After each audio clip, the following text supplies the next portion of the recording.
بسم اللہ الرحمن الرحیم۔ اگر دولت سنبھال سکتے ہو تو کسی بھی نماز کے بعد الحمدللہ رب العالمین 7 بار پڑھ لو، ہر حاجت پوری ہو جائے گی۔ آج جو وظیفہ لے کر میں آپ کی خدمت میں حاضر ہوا ہوں وہ انتہائی خاص وظیفہ ہے۔ ایسا وظیفہ ہے کہ جو شخص اس کو کرے گا اللہ کے حکم سے نعمتوں کی فراوانی اس پر ایسے کھول دی جائے گی، ایسے اللہ کرم فرمائیں گے کہ جس چیز کو ہاتھ لگائے گا وہ ہیرے موتی جواہرات بن جائے۔ ایسی خاصیت رکھنے والا وظیفہ کہ جس چیز کو ہاتھ لگائے چاہے تو سونا بنا لے چاہے تو ہیرا بنا لے۔ ایسی خاصیت رکھنے والا وظیفہ انشاءاللہ تعالی اس کو کرنے والا کبھی مایوس نہیں ہوگا۔ اس وظیفے کو کرنے والے کی کبھی بھی کوئی ایسی حاجت نہیں ہوگی جو قبول نہ ہو۔ ایسا وظیفہ ہے انشاءاللہ تعالی، یہ 100% کام کرنے والا وظیفہ ہے۔ میں گارنٹی کے ساتھ کہتا ہوں کہ اس کو جو بھی اپنے عمل میں لائے گا اللہ کے حکم سے اس پر رزق کی فراوانی ہوگی، اس پر برکت کے دروازے کھلیں گے، اس پر ایسی کرم نوازیاں ہوں گی جیسا کہ میں نے ذکر کیا ہے کہ جس چیز کو ہاتھ لگائے گا سونا چاندی ہیرے میں اللہ اس کو تبدیل کر دیں گے۔ آپ نے کرنا کیا ہے؟ وظیفہ نہایت آسان ہے کہ روزانہ 2 نفل صلاۃ الحاجت کی نیت سے پڑھنے ہیں۔ 2 نفل پڑھ کے اس کے بعد آپ نے ایک تسبیح الحمدللہ رب العالمین الحمدللہ رب العالمین کی کرنی ہے۔ بس اتنا آپ نے پڑھنا ہے، اللہ کا شکر ادا کرنا ہے۔ الحمدللہ رب العالمین آپ نے پڑھنا ہے، ایک تسبیح کرنی ہے، اللہ کے حضور میں اللہ کا شکر ادا کرنا ہے، جس حال میں بھی ہیں اللہ کا شکر ادا کرنا ہے، اور اللہ سے اپنی حاجت جو بھی مسئلے مسائل ہیں وہ اللہ سے ڈسکس کرنے ہیں، اللہ کے سامنے اپنے تمام تر مسائل رکھ دینے ہیں کہ یا اللہ مجھے یہ بھی چاہیے، مجھے یہ بھی چاہیے، مجھے یہ بھی چاہیے۔ اللہ کے خزانے بے شمار ہیں۔ اللہ تعالیٰ تو چاہتے ہیں کہ میں اپنے بندوں میں ان کو بانٹوں، لیکن کوئی مانگنے والا ہے ہی نہیں جو یقین کے ساتھ مانگے، جو اس کو شکر گزاری کے ساتھ مانگے۔ جیسے کہ اللہ تعالیٰ فرماتے ہیں اگر تم میرا شکر ادا کرو تو میں نعمتوں کو تم پر زیادہ کر دوں، فراوانی کر دوں، تم پر کھول کے رکھ دوں۔ اللہ تو خود فرما رہے ہیں قرآن پاک میں کہ میرا شکر ادا کرو، تو یہ وظیفہ اس کے لیے خاص ہے۔ اس کے بعد میں آپ سے حضرت موسیٰ علیہ السلام کی دور کا ایک واقعہ بھی شیئر کروں گا جو انشاءاللہ تعالی اس پر پورا اترتا ہے، اور آپ کو خود اس سے اندازہ ہو جائے گا کہ بے شک اللہ تعالی یہی چاہتے ہیں کہ اس کا ذکر کیا جائے، اس کا شکر کیا جائے۔ تو یہ وظیفہ ضرور اپنی زندگی میں لائیے۔ 2 نفل صلاۃ الحاجت کے پڑھیے، اس کے بعد ایک تسبیح مطلب کہ الحمدللہ رب العالمین کی پڑھیے۔ اللہ کے حکم سے پھر جو بھی مطالبہ اللہ سے کریں گے، میں نے آپ سے ذکر کیا کہ اللہ آپ کے روزی رزق میں برکت فرمائے گا، برکت کے دروازے کھولے گا، اور آپ جس چیز پر ہاتھ رکھیں سونا چاندی ہیرے بنائے گا۔ اللہ کے اختیار میں سب کچھ ہے۔ واقعی جو ہے وہ کچھ اس طرح سے ہے جس کا وظیفہ میں نے آپ سے شیئر کیا ہے کہ اللہ ہماری امت تک وہی واقعات ہم تک پہنچانا جس کی اہمیت بہت زیادہ ہو۔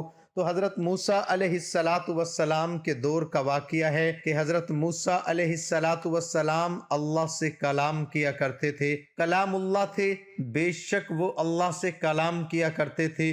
تو ان کے دور میں ایک نہایت مفلس انسان، اتنا مفلس کہ اس کے پاس نہ رہنے کو گھر ہے، نہ کھانے کو کچھ ہے، نہ پہننے کو کچھ ہے، اتنا مفلس ہے کہ زمین پر لیٹا ہوا ہے، اور اپنے آپ کو اس نے مٹی میں، اپنے بستر کو مٹی کے ساتھ چھپایا ہوا ہے۔ تو اللہ کے نبی جب وہاں سے گزرتے ہیں، حضرت موسیٰ علیہ السلام جب یہاں سے گزرتے ہیں تو ان سے مطالبہ کرتا ہے کہ اے موسیٰ تو اللہ سے کلام کرتا ہے، میرا ایک مطالبہ اپنے رب کے سامنے رکھ، اسے پوچھ کہ کیسے میرے حالات بدلیں گے، میں مفلسی سے تنگ آ چکا ہوں، کیسے میرے حالات بدلیں گے کہ میرے حالات اللہ سے کہیں کہ بدل دیجئے اور مجھے کچھ پوچھ کر بتائیے کہ میں کیا کروں۔ تو حضرت موسیٰ علیہ الصلاۃ والسلام اس کی بات سنتے ہیں اور آگے بڑھ جاتے ہیں۔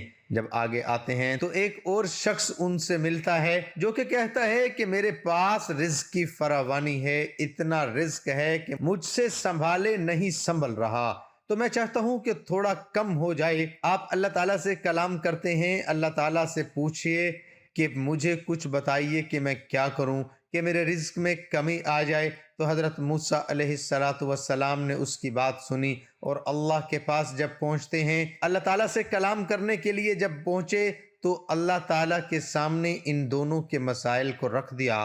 تو اللہ تعالیٰ نے ان سے فرمایا کہ جو پہلا شخص آپ سے ملا ہے، جو غریب ہے، مفلس ہے، لاچار ہے، پہننے کو کچھ نہیں ہے، اوڑھنے کو کچھ نہیں ہے، اس سے کہیے کہ میرا شکر ادا کیا کرے۔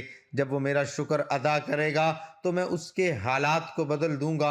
اور جو دوسرا شخص آپ سے ملا جس نے کہا میرے پاس رزق کی فراوانی ہے، دولت کے انبار ہیں، میں چاہتا ہوں کہ کم ہو جائیں، آپ اس سے کہہ دیجئے کہ میری ناشکری کیا کرے، تو ناشکری کرنے سے اس کے رزق میں کمی آ جائے گی۔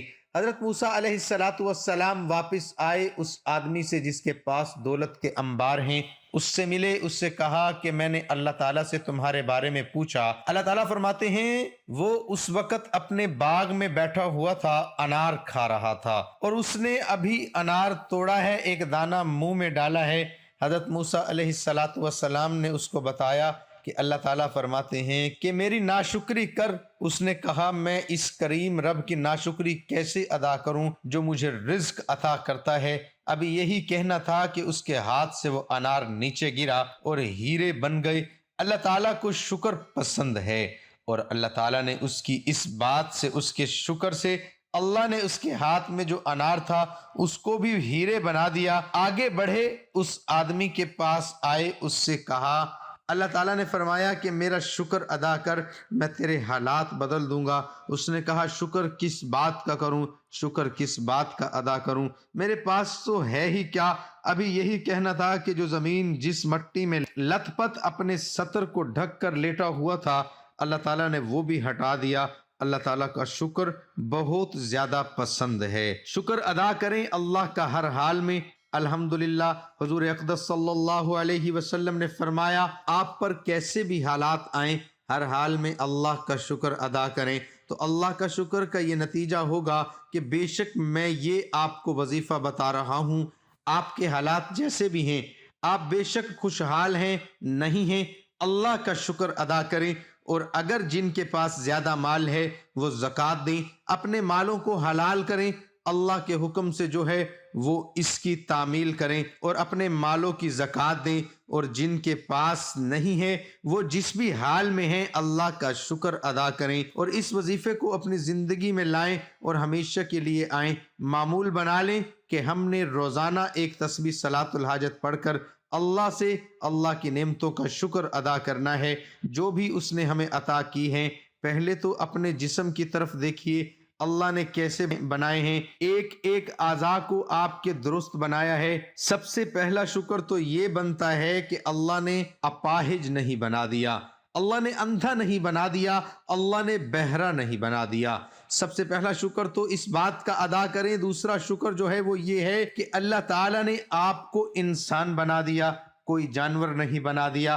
اللہ کے اختیار میں تھا آپ کو جانور بنا دیتا، لیکن اللہ تعالیٰ نے آپ کو بالکل مکمل انسان بنا دیا۔ پھر اس کے بعد تیسرا شکر تو یہ بنتا ہے کہ آپ کو امت محمدیہ صلی اللہ علیہ وآلہ وسلم کی امت میں پیدا فرمایا۔ ایسی امت کے ہر نبی نے خواہش کی یا اللہ یہ امت ہمیں دے دے، یا اللہ یہ امت ہمیں دے دے، اللہ نے اس امت میں پیدا فرما دیا۔ شکر تو بغیر کسی چیز کی طرف آنے کے بغیر ہی اتنے شکر وہ آپ پر واجب ہیں۔